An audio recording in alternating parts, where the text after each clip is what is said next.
Alright YouTube, today is the day that we're going to get the rebuilt Tremec. There's that black line again. We're going to get the rebuilt Tremec back into the Mustang.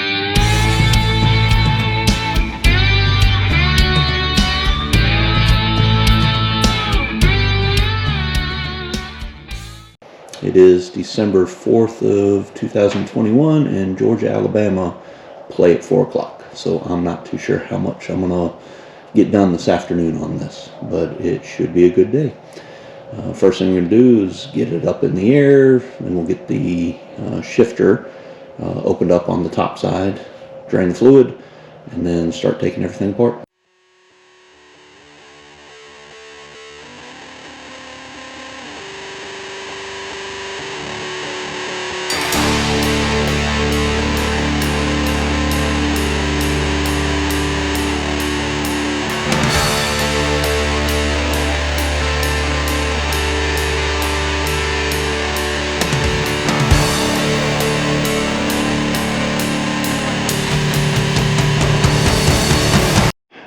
All right, in my opinion, the hardest part is over. Got the car up off the ground. Got both jacks underneath the rear axle, or the jack stands, I should say, underneath the rear axle. And one of the best purchases I ever made years ago was buying a set of race ramps, which allow me to put it up in the air, but keep the tires on. Good stable platform. It's definitely not going anywhere. These things weigh, I don't know, half a pound a piece. They're made out of styrofoam. They're rated at 1,500 pounds a piece.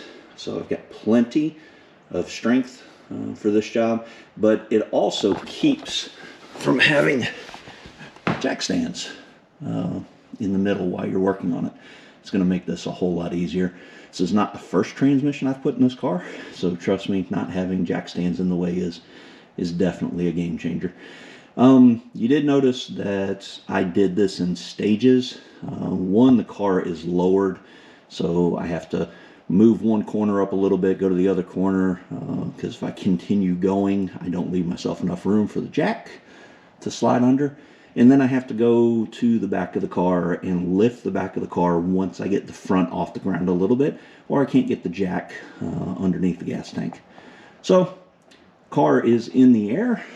Race ramps, 12-inch model. They have different heights. Well worth the money.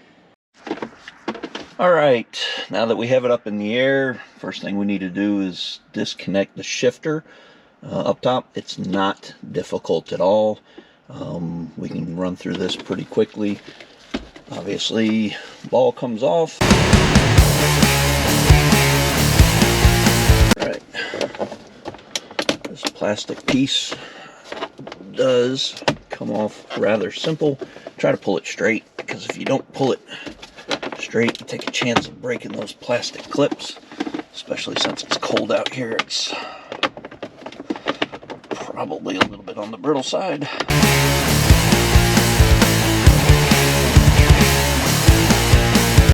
Alright, next thing we have to do is pull the two bolts out here in order to get the shifter itself out. And of course, I made my life difficult at some point, because back when my son was in high school, radio was more important than anything else. So road noise was not something he wanted to deal with. So we put a little bit of sound deadening in here.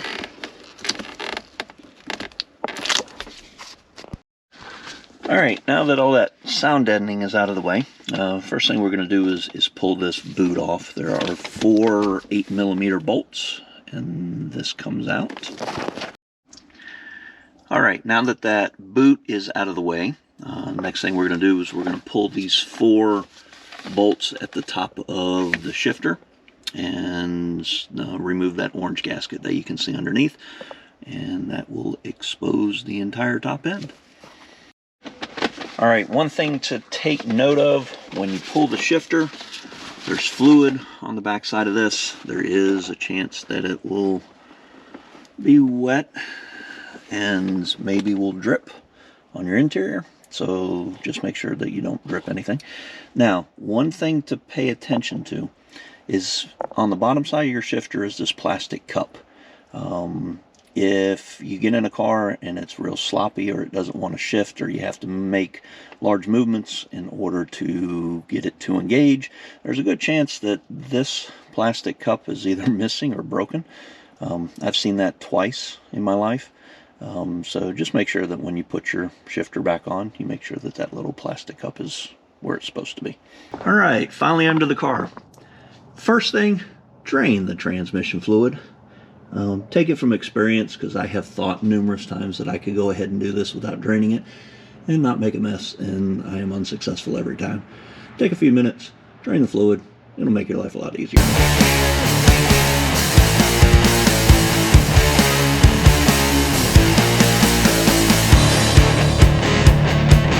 All right, first thing we need to do is get the drive shaft out of the way. Way you do this is simple. You've got these 12 millimeter bolts. There's 4 of them. Do yourself a favor, make sure your e-brake is off, make sure your transmission is in neutral so you can get to all of these. Once we pull these 4 bolts, the drive shaft just slips out of the back of the transmission.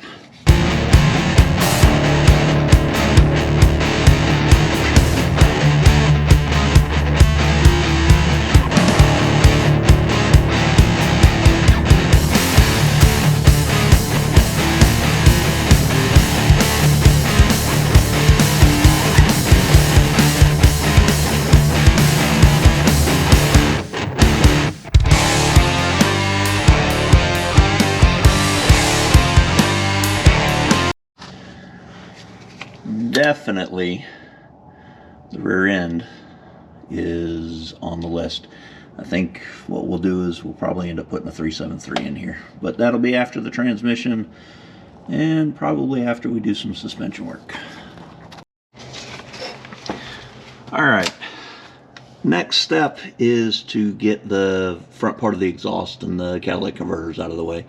So the way you do that is by removing the bolts that attach to these little shorty headers on both sides. I believe they are an 18 millimeter. They look like they need a little bit of spray because they're a little on the corroded side. But probably the hardest part of this job is getting these electrical connections for the O2 sensors loose. Obviously this one's not a problem because it's right in front of us, but that one is just in a tight spot.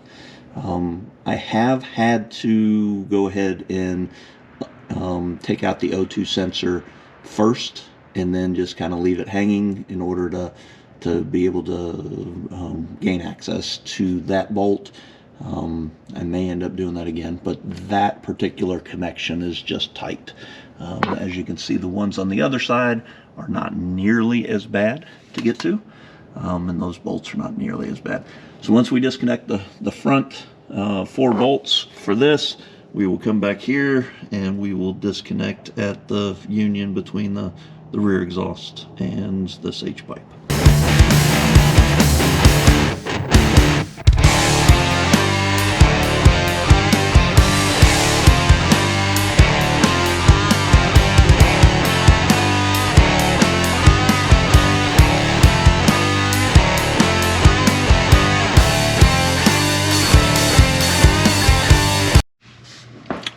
All right, next few things that we have to take off is we have to follow the wiring harness and disconnect all of our sensors from the harness, because the harness will stay with the car.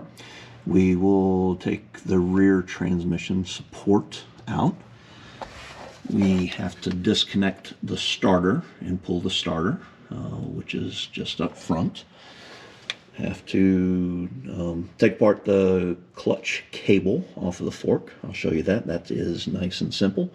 And I'll take off this section support or cross support here. It's just a couple bolts, get it out of the way, make it a little bit easier. At that point, we will be ready to pull the 8 bolts, I believe, 6, 7, 8, 8 bolts from the transmission and get it out. So let's start disconnecting the rest of this.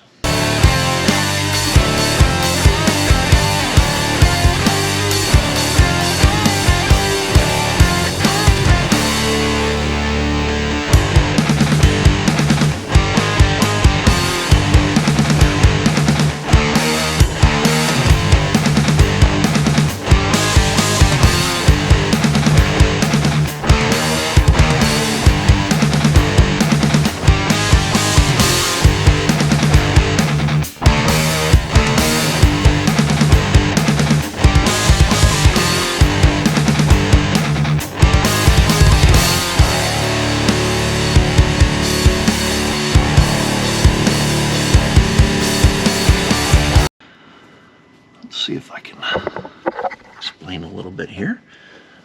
All right, when we go to pull the transmission, because now all I have is the cable that has to come out. I'll show you that in a second. The rear mount and the bolts that are holding it in. So we've got, let's see if I can manipulate this flashlight to where I can talk and point at the same time. So we've got bolts on the side, 1, 2. We've got 2 difficult ones to locate. They're not necessarily the hardest to get out, but they're up at the top, up here. What we'll do is we'll drop the transmission down from the back and just get a long extension to get those. So 1, 2, 3, 4.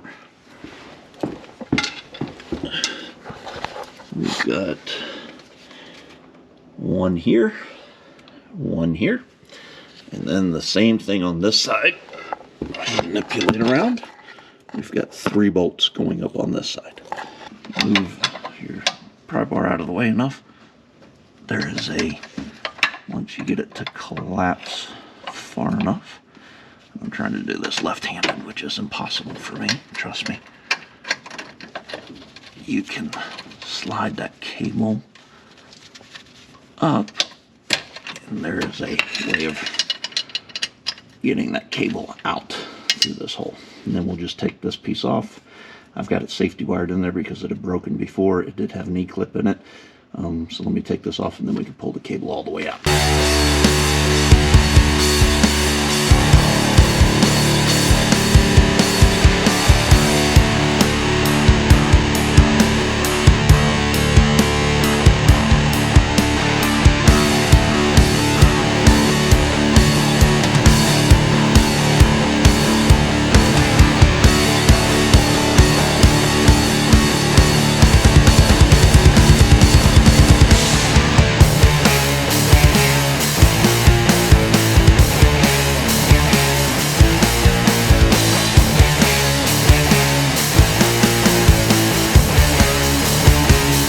Little did I know that I turned around and hit my camera, so it was face down on the cement, so I didn't get the final pieces of this. But once you get those 8 bolts out and you jiggle it and wiggle it just right, it does come straight back about 3 inches until the input shaft clears the clutch, or excuse me, the pressure plate, and then it comes right down. It is a little bit heavy, a little bit awkward, so just take your time. And notice where that blue rag is in the tail shaft, because at this point, if you didn't drain your fluid at the beginning, you're going to take a nice red bath. So that's all there is to it. Comes right out, and then install is coming up.